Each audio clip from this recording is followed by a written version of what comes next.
Hello friends, आज के इस वीडियो में मैं आपको बताने वाली हूँ मनी प्लांट की केयर और उसके फर्टिलाइजेशन के बारे में। स्पेशली इंडोर मनी प्लांट, जो मनी प्लांट हम घर में लगाते हैं, उस मनी प्लांट की केयर हमें कैसे करनी चाहिए और उसमें हम क्या क्या खाद दे सकते हैं जिससे कि हमारा मनी प्लांट हरा भरा बना रहे, उसकी ग्रोथ अच्छी होती रहे।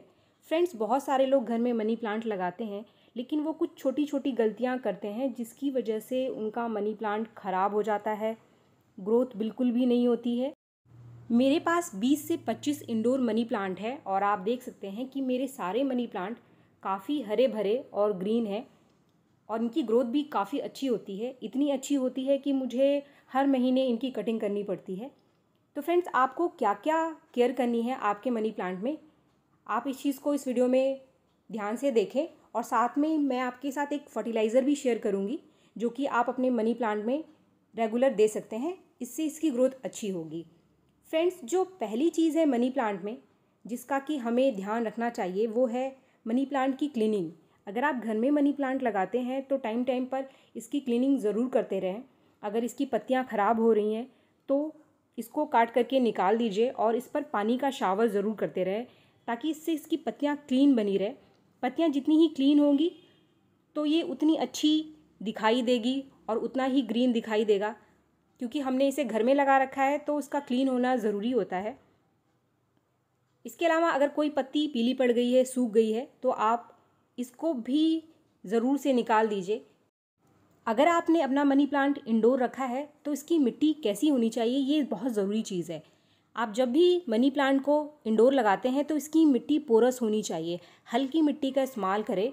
मैं हमेशा इंडोर मनी प्लांट के लिए 90% कोकोपीट का इस्तेमाल करती हूँ और 10% मैं वर्मी कंपोस्ट का यूज़ करती हूँ। मैं इसमें मिट्टी का यूज़ नहीं करती हूँ। इससे इसकी जो रूट है इसकी ग्रोथ अच्छी होती रहती है। मिट्टी जितनी ही हल्की होगी, पोरस होगी, आपके मनी प्लांट की रूट की ग्रोथ उतनी ही अच्छी होगी और आपका जो मनी प्लांट है उतनी ही ज़्यादा ग्रो करेगा, उतनी ही ज़्यादा उसमें नई नई ब्रांचेस निकल कर आएंगी। और आप देखेंगे कि कुछ दिन में ही आपके मनी प्लांट जो है वो काफ़ी घना हो गया है, काफ़ी सारी नई ब्रांचेस निकल कर आ गई हैं। तो ये एक बहुत ज़रूरी चीज़ है और ये बहुत छोटी गलती है जो लोग करते हैं। दूसरी चीज़, आपका जो मनी प्लांट है अगर वो आपने इंडोर रखा है तो इसको आप बिल्कुल डार्क प्लेस में ना रखें। एक ऐसी जगह पर बिल्कुल भी ना रखें जहाँ पे बिल्कुल सनलाइट इसे ना मिले।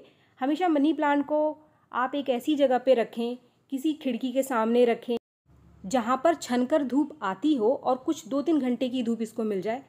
इतना ही काफ़ी है आपके मनी प्लांट के लिए, इससे इसकी ग्रोथ अच्छी होगी।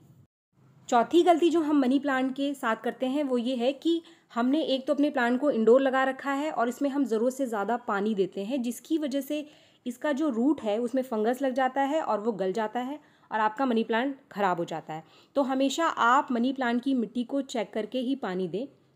अगर इसकी मिट्टी ऊपर से आपको हल्की सूखी हुई दिखाई दे या पत्ता हल्का सा आपको लगे कि ये इसकी पत्तियां डाउन हो रही हैं तो इसमें पानी की ज़रूरत है, उस समय आप इसमें पानी दे दीजिए।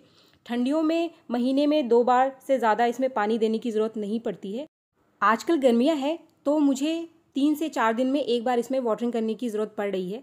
आप देखिए इसमें इसकी जो लंबी लंबी ब्रांचेस है, अगर आप चाहते हैं कि इसकी ग्रोथ बढ़िया हो, इसमें ज़्यादा से ज़्यादा ब्रांचेस निकल कर आएँ और ये घना हो, तो ये जो लंबी ब्रांचेस हैं इसको आपको कट करना पड़ेगा। अगर आप प्लांट की लंबी लंबी ब्रांचेस रखना चाहते हैं तो आप इसकी लंबी ब्रांचेस रख सकते हैं, लेकिन अगर आप इसकी कटिंग करते रहेंगे तो आपके प्लांट को एक शेप मिलता रहेगा और ज़्यादा से ज़्यादा नई ब्रांचेस आएंगी।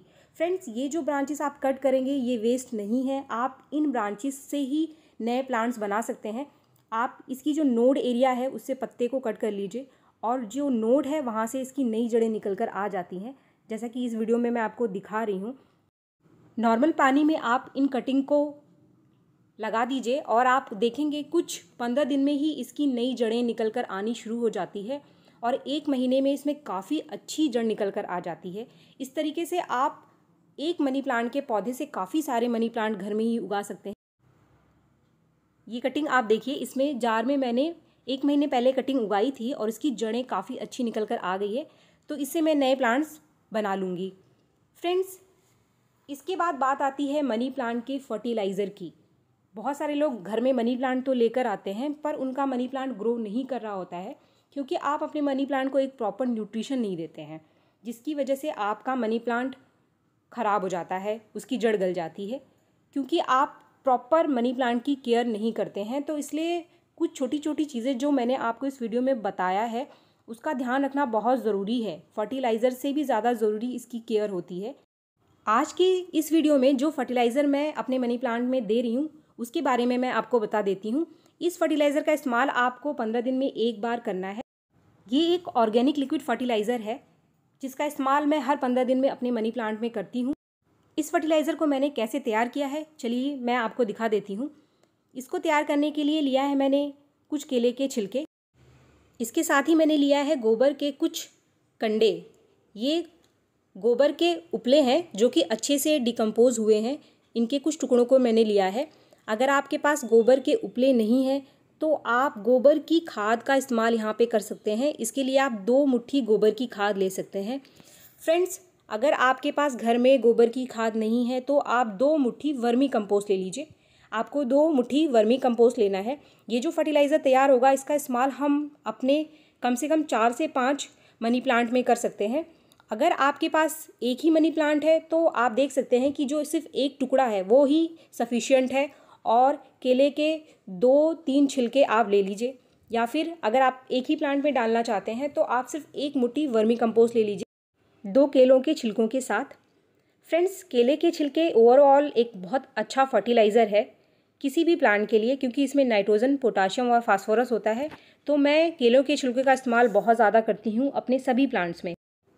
इसमें से 2 जो भी चीज़ें आपको मिल जाए, जिसमें कि केले का छिलका ज़रूरी है, केले का छिलका होना चाहिए। केले के छिलके के साथ आप गोबर के कंडे ले लीजिए, या फिर गोबर की खाद ले लीजिए, या फिर वर्मी कंपोस्ट ले लीजिए। 1 दिन के लिए भिगोकर छोड़ने के बाद आप देखिए कि कुछ इस तरीके का फर्टिलाइज़र आपके पास बन जाएगा, और इसको आप डाइल्यूट करना बिल्कुल भी ना भूलें प्लांट में डालने से पहले। इसका इस्तेमाल आप 15 दिन में एक बार अपने मनी प्लांट में करें तो आप देखेंगे कि आपके मनी प्लांट की ग्रोथ बहुत अच्छी हो जाएगी। बाकी बचे हुए लिक्विड फर्टिलाइज़र का इस्तेमाल मैं अपने और बाकी मनी प्लांट्स में करूँगी, क्योंकि मेरे पास काफ़ी सारे मनी प्लांट्स हैं, काफ़ी सारे इंडोर मनी प्लांट्स हैं। फ्रेंड्स, ये जो कंडे आपके पास बच जाते हैं तो आप इसे फेंकें ना, आप इनको तोड़कर इसका इस्तेमाल अपने आउटडोर प्लांट्स के लिए कर सकते हैं। आप इसको तोड़ लीजिए और इनको अपने आउटडोर प्लांट्स में डाल दीजिए। फ्रेंड्स, यहाँ पर मैंने गोबर की खाद का इस्तेमाल इसलिए किया है क्योंकि मनी प्लांट एक लीफी प्लांट है। इसको हरा भरा बने रहने के लिए नाइट्रोजन की सबसे ज़्यादा ज़रूरत होती है। तो ये फर्टिलाइज़र आपके मनी प्लांट को ओवरऑल ग्रोथ देगा और हरा भरा बनाए रखेगा।